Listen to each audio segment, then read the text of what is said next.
ओम शांति। 6 फरवरी 2025 बाबा के महावाक्य। मीठे बच्चे, पुरानी दुनिया के कांटों को नई दुनिया के फूल बनाना, यह तुम होशियार मालियों का काम है। प्रश्न: संगम युग पर तुम बच्चे कौन सी श्रेष्ठ तकदीर बनाते हो? उत्तर: कांटे से खुशबूदार फूल बनाना, यह है सबसे श्रेष्ठ तकदीर। अगर एक भी कोई विकार है तो कांटा है। जब कांटे से फूल बनो तब सतो प्रधान देवी देवता बनो। तुम बच्चे अभी 21 पीढ़ी के लिए अपनी सूर्यवंशी तकदीर बनाने आए हो। गीत: तकदीर जगाकर आई हूँ। ओम शांति। गीत बच्चों ने सुना।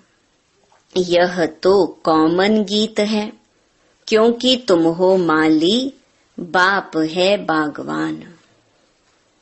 अब मालियों को कांटों से फूल बनाना है। यह अक्षर बहुत क्लियर है। भक्त आए हैं भगवान के पास। ये सब भक्तियां हैं ना। अब ज्ञान की पढ़ाई पढ़ने बाप के पास आए हैं। इस राजयोग की पढ़ाई से ही नई दुनिया के मालिक बनते हो। तो भक्तियां कहती हैं, हम तकदीर बनाकर आए हैं, नई दुनिया दिल में सजाकर आए हैं। बाबा भी रोज कहते हैं कि स्वीट होम और स्वीट राजाई को याद करो। आत्मा को याद करना है। हर एक सेंटर पर कांटों से फूल बन रहे हैं। फूलों में भी नंबरवार होते हैं ना। शिव के ऊपर फूल चढ़ाते, कोई कैसा फूल चढ़ाते, कोई कैसा। गुलाब के फूल और अक के फूल में रात दिन का फर्क है। यह भी बगीचा है। कोई मोतिये के फूल हैं, कोई चंपा के, कोई रतन जोत हैं, कोई अक के भी हैं। बच्चे जानते हैं इस समय सब हैं कांटे। यह दुनिया ही कांटों का जंगल है। इनको बनाना है नई दुनिया के फूल। इस पुरानी दुनिया में है कांटे। तो गीत में भी कहते हैं, हम बाप के पास आए हैं, पुरानी दुनिया के कांटे से नई दुनिया का फूल बनने। जो बाप नई दुनिया स्थापन कर रहे हैं। कांटे से फूल अर्थात देवी देवता बनना है। गीत का अर्थ कितना सहज है। हम आए हैं तकदीर जगाने नई दुनिया के लिए। नई दुनिया है सतयुग। कोई की सतो प्रधान तकदीर है, कोई की रजो तमो है। कोई सूर्यवंशी राजा बनते हैं, कोई प्रजा बनते हैं, कोई प्रजा के भी नौकर चाकर बनते हैं।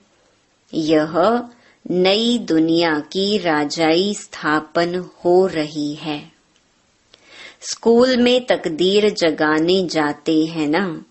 यहाँ तो है नई दुनिया की बात। इस पुरानी दुनिया में क्या तकदीर बनाएंगे? तुम भविष्य नई दुनिया में देवता बनने की तकदीर बना रहे हो। जिन देवताओं को सभी नमन करते आए हैं, हम ही सो देवता पूज्य थे, फिर हम ही पुजारी बने हैं।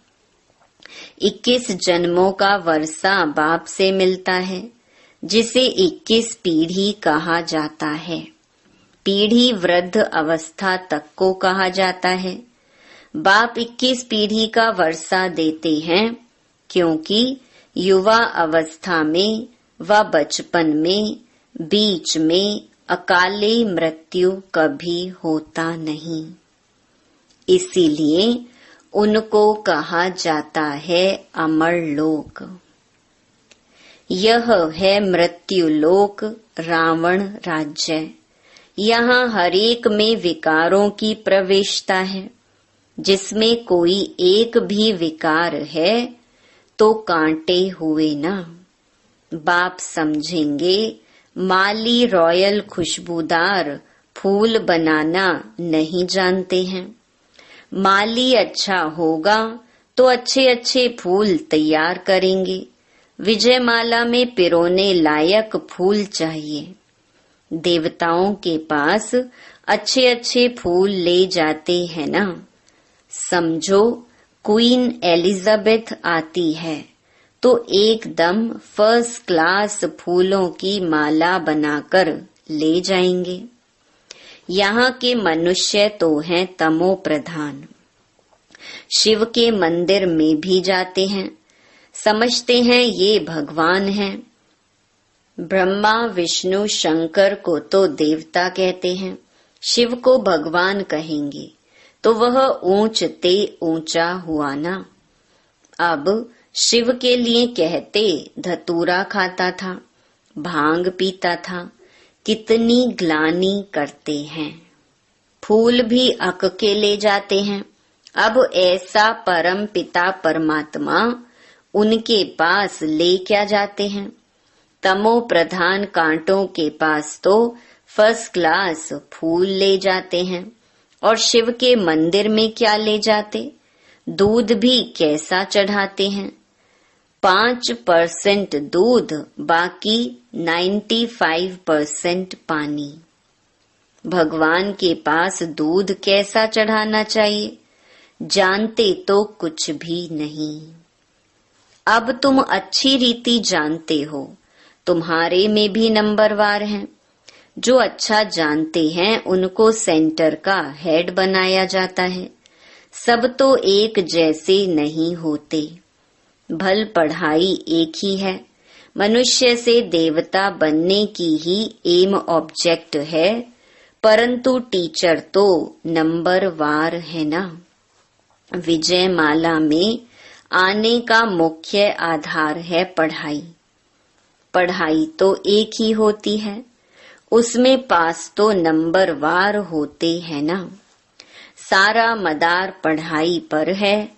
कोई तो विजयमाला के 8 दानों में आते हैं, कोई 108 में, कोई 16,108 में। सिजरा बनाते हैं ना। जैसे झाड़ का भी सिजरा निकलता है। पहले पहले 1 पत्ता, 2 पत्ते, फिर बढ़ते जाते हैं। यह भी झाड़ है। बिरादरी होती है, जैसे कृपलानी बिरादरी आदि आदि, वह सब हैं हद की बिरादरियां। यह है बेहद की बिरादरी। इनका पहले पहले कौन है? प्रजापिता ब्रह्मा। उनको कहेंगे ग्रेट ग्रेट ग्रैंडफादर, परंतु यह किसको पता नहीं है। मनुष्य मात्र जरा भी नहीं जानते कि सृष्टि का रचयिता कौन है। बिल्कुल अहिल्या जैसे पत्थर बुद्धि हैं। ऐसे जब बन जाते हैं तब ही बाप आते हैं। तुम यहाँ आए हो अहिल्या बुद्धि से पारस बुद्धि बनने, तो नॉलेज भी धारण करनी चाहिए ना। बाप को पहचानना चाहिए और पढ़ाई का ख्याल करना चाहिए। समझो आज आए हैं, कल अचानक शरीर छूट जाता है, फिर क्या पद पा सकेंगे। नॉलेज तो कुछ भी उठाई नहीं, कुछ भी सीखे नहीं, तो क्या पद पाएंगे। दिन प्रतिदिन जो देरी से शरीर छोड़ते हैं उनको टाइम तो थोड़ा मिलता है, क्योंकि टाइम तो कम होता जाता है। उसमें जन्म ले क्या कर सकेंगे। हाँ, तुम्हारे से जो जाएंगे तो कोई अच्छे घर में जन्म लेंगे।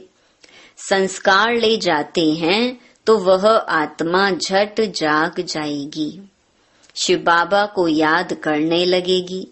संस्कार ही नहीं पड़े हुए होंगे तो कुछ भी नहीं होगा।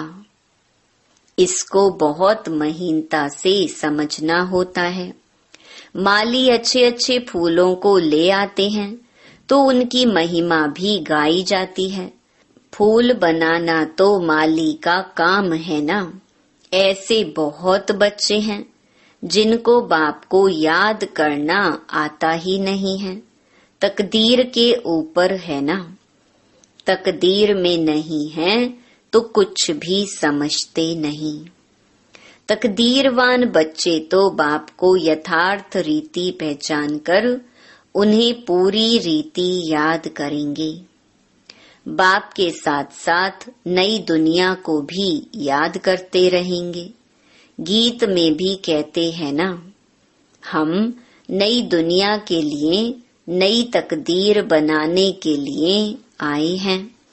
21 जन्म लिए बाप से राज्य भाग्य लेना है। इस नशे और खुशी में रहें तो ऐसे ऐसे गीत का अर्थ इशारे से समझ जाएं। स्कूल में भी कोई की तकदीर में नहीं होता है तो फेल हो पड़ते हैं। यह तो बहुत बड़ा इम्तिहान है। भगवान खुद बैठ पढ़ाते हैं। यह नॉलेज सभी धर्म वालों के लिए है। बाप कहते हैं, अपने को आत्मा समझ मुझ बाप को याद करो। तुम जानते हो किसी भी देहधारी मनुष्य को भगवान कह नहीं सकते। ब्रह्मा, विष्णु, शंकर को भी भगवान नहीं कहेंगे। वह भी सूक्ष्म वतनवासी देवताएं हैं। यहाँ है मनुष्य, यहाँ देवताएं नहीं हैं।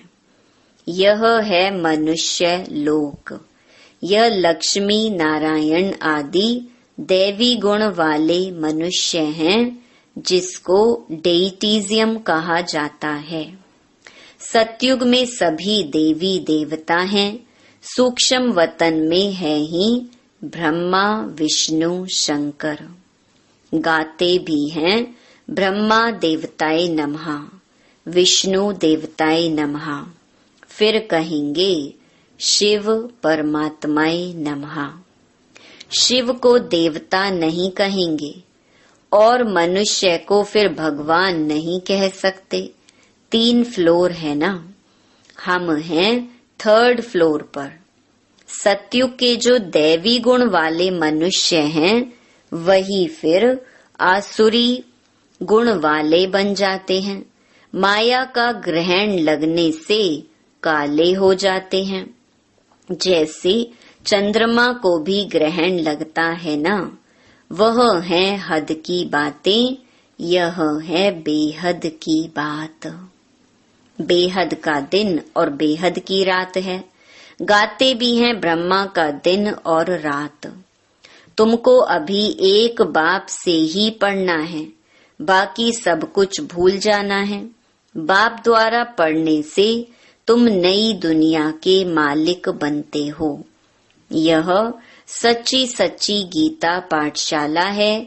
पाठशाला में हमेशा नहीं रहते। मनुष्य समझते हैं भक्ति मार्ग भगवान से मिलने का मार्ग है। जितना बहुत भक्ति करेंगे तो भगवान राजी होगा और आकर फल देगा। ये सब बातें तुम ही अब समझते हो। भगवान एक है जो फल अभी दे रहे हैं। जो पहले पहले सूर्यवंशी पूज्य थे, उन्होंने ही सबसे जास्ती भक्ति की है, वही यहाँ आएंगे। तुमने ही पहले पहले शिव बाबा की अव्यभिचारी भक्ति की है, तो जरूर तुम ही पहले पहले भक्त ठहरे। फिर गिरते गिरते तमो प्रधान बन जाते हो। आधा कल्प तुमने भक्ति की है, इसीलिए तुमको ही पहले ज्ञान देते हैं। तुम्हारे में भी नंबरवार हैं। तुम्हारी इस पढ़ाई में यह बहाना नहीं चल सकता कि हम दूर रहते हैं, इसीलिए रोज नहीं पढ़ सकते। कोई कहते हैं हम 10 माइल दूर रहते हैं। अरे बाबा की याद में तुम 10 माइल भी पैदल करके जाओ तो कभी थकावट नहीं होगी। कितना बड़ा खजाना लेने जाते हो। तीर्थों पर मनुष्य दर्शन करने लिए पैदल जाते हैं, कितना धक्का खाते हैं। यह तो एक ही शहर की बात है। बाप कहते हैं मैं इतना दूर से आया हूँ, तुम कहते हो घर 5 माइल दूर है। वाह, खजाना लेने के लिए तो दौड़ते आना चाहिए। अमरनाथ पर सिर्फ दर्शन करने के लिए कहां से आते हैं। यहाँ तो अमरनाथ बाबा स्वयं पढ़ाने आए हैं।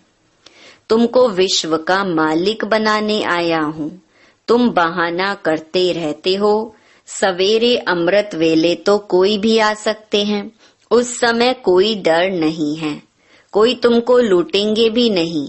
अगर कोई चीज जेवर आदि होंगे तो छीनेंगे।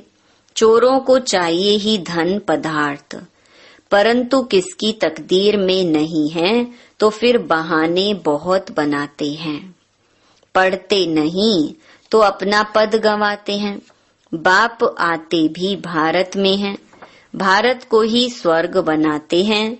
सेकंड में जीवन मुक्ति का रास्ता बताते हैं, परंतु कोई पुरुषार्थ भी करे ना। कदम ही नहीं उठाएंगे तो पहुंच कैसे सकेंगे। तुम बच्चे समझते हो कि यह है आत्माओं और परमात्मा का मेला।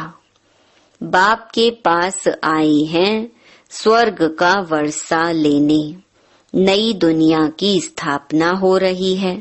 स्थापना पूरी हुई और विनाश शुरू हो जाएगा। यह वही महाभारत की लड़ाई है ना। अच्छा, मीठे मीठे सिकिलधे बच्चों प्रति माता पिता बाप दादा का याद प्यार और गुड मॉर्निंग। रूहानी बाप की रूहानी बच्चों को नमस्ते। धारणा के लिए मुख्य सार। पहला, बाप जो ज्ञान का खजाना दे रहे हैं उसको लेने के लिए दौड़ दौड़ कर आना है। इसमें किसी भी प्रकार का बहाना नहीं देना है। बाप की याद में 10 माइल भी पैदल चलने से थकावट नहीं होगी। दूसरा, विजय माला में आने का आधार पढ़ाई है। पढ़ाई पर पूरा ध्यान देना है। कांटों को फूल बनाने की सेवा करनी है। स्वीट होम और स्वीट राजाई को याद करना है। वरदान, संगम युग के महत्व को जान, एक का अनगिनत बार रिटर्न प्राप्त करने वाले सर्व प्राप्ति संपन्न भव। संगम युग पर बाप दादा का वायदा है, 1 2 और लाख लो। जैसे सर्वश्रेष्ठ समय, सर्वश्रेष्ठ जन्म, सर्वश्रेष्ठ टाइटल इस समय के हैं, वैसे सर्व प्राप्तियों का अनुभव अभी ही होता है। अभी एक का सिर्फ लाख गुणा नहीं मिलता, लेकिन जब चाहो, जैसे चाहो, जो चाहो, बाप सर्वेंट रूप में बांधे हुए हैं। एक का अनगिनत बार रिटर्न मिल जाता है, क्योंकि वर्तमान समय वरदाता ही आपका है।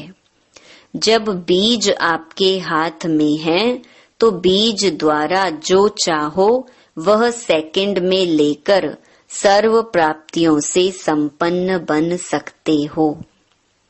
स्लोगन, कैसी भी परिस्थिति हो, परिस्थिति चली जाए लेकिन खुशी नहीं जाए। अव्यक्त इशारे, एकांत प्रिय बनो, एकता और एकाग्रता को अपनाओ। एकता और एकाग्रता ये दोनों श्रेष्ठ भुजाएं हैं कार्य करने के सफलता की। एकाग्रता अर्थात सदा निर्व्यर्थ संकल्प, निर्विकल्प। जहाँ एकता है और एकाग्रता है वहाँ सफलता गले का हार है। वरदाता को एक शब्द प्यारा है, एक व्रता, एक बल, एक भरोसा, साथ साथ एक मत, ना मनमत ना परमत, एक रस, ना और कोई व्यक्ति ना वैभव का रस। ऐसे ही एकता एकांत प्रिय। अच्छा, ओम शांति।